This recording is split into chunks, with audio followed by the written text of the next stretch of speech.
స్పేస్లో global power హౌస్గా భారత్ మారుతుందన్నమాట. 2026లోనే ఫుల్ జోష్తో ఇస్రో ప్రయోగాలు చేయాలనుకుంటుంది. గగనయానంతో పాటు కీలకమైన ప్రయోగాలు కూడా చేయాలనుకుంటుంది. 7 నుంచి 10 ప్రయోగాలు కూడా 2026లో జరగచ్చు. ఈ విధంగా గ్లోబల్ పవర్ హౌస్గా స్పేస్లో భారత్ తన ప్రస్తావన ప్రారంభించాలనుకుంటుంది. 2026 సంవత్సరానికి గగనయాన్ మిషన్తో పాటు పలు కీలక ప్రయోగాలతో గుర్తించుకునేలా భారత అంతరిక్ష పరిశోధన సంస్థ ఇస్రో ముందుకు వెళ్తుందన్నమాట. గగనయాన్ ప్రైవేట్ రంగంలో నిర్మించిన పిఎస్ఎల్వి, ఎస్ఎస్విఎల్వి, కమర్షియల్ డబ్ల్యూ వంటివి కూడా ఈ ఏడాది ఇస్రో బిగ్ ప్లాన్లో ప్రధానమైనవి. భారత్ మానవ అంతరిక్ష యాత్రలో మైలురాయిగా గగనయాన్ మిషన్ కూడా నిలుస్తుంది. మార్చి 2026లో జరగనున్న మొదటి అమ్రాట్ మిషన్ G1లో ఒమిత్ర అనే రోబోని పంపనున్నమాట.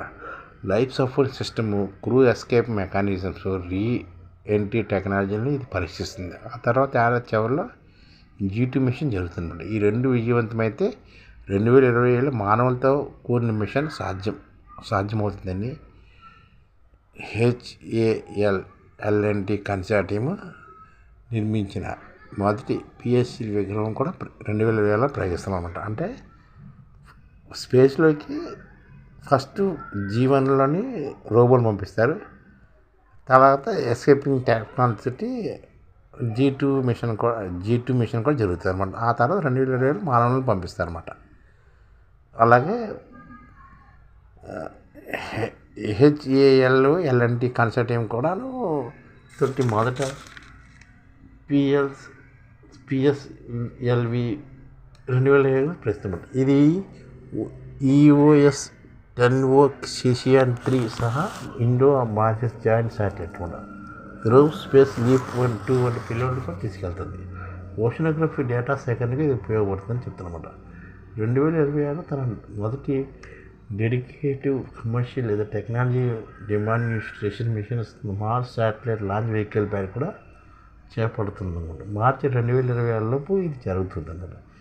ఇక చిన్న శాటిలైట్ తక్కువ ఖర్చుతో త్వరగా అవకాశం కల్పించేందుకు ఇవే కాకుండా GSLV F-17 తోటి NVS-3 నావిగేషన్ శాటిలైట్, హైథర్స్ ప్రొఫైల్ టెస్ట్ వంటి టెక్నాలజీ డెమో మిషన్ కూడా ఉన్నాయి. మొత్తంగా 2027లో 7 నుంచి 10 ప్రయోగాలు జరగవచ్చు అన్నమాట. ఇస్రో చైర్మన్ నారాయణ కూడా ఈ విషయం చెప్తున్నారు. ఈ ఏడాది ఈ ఛానల్ ముఖ్య ఉద్దేశం ఏంటంటే మన తెలుగు రాష్ట్రాల్లో 1 కోటి మందికి సంఘటిత రంగాల్లో ఏ విధంగా ఉద్యోగాలు ఇవ్వవచ్చు, కనీస నెల జీతం 30,000 వరకు ఏ విధంగా ఇవ్వవచ్చు, ఏ విధంగా చేస్తే ఉద్యోగాలు సృష్టించబడతాయో వివరిస్తూ ఈ ఛానల్ వీడియోలు వస్తాయి. అలాంటి వీడియోలు మీకు కావాలంటే మన IDF భాస్కర్ ఛానల్ని సబ్స్క్రైబ్ చేసుకోండి. IDF అంటే ఇండియన్ డెవలప్మెంట్ ఫోర్స్. ఈ వీడియోలు చూసిన తర్వాత మీకు నచ్చితే లైక్ చేయండి, మీ ఫ్యామిలీ మెంబర్స్కి షేర్ చేయండి, మరియు మీ ఫ్రెండ్స్కి షేర్ చేయండి. Thank you. నమస్కారం.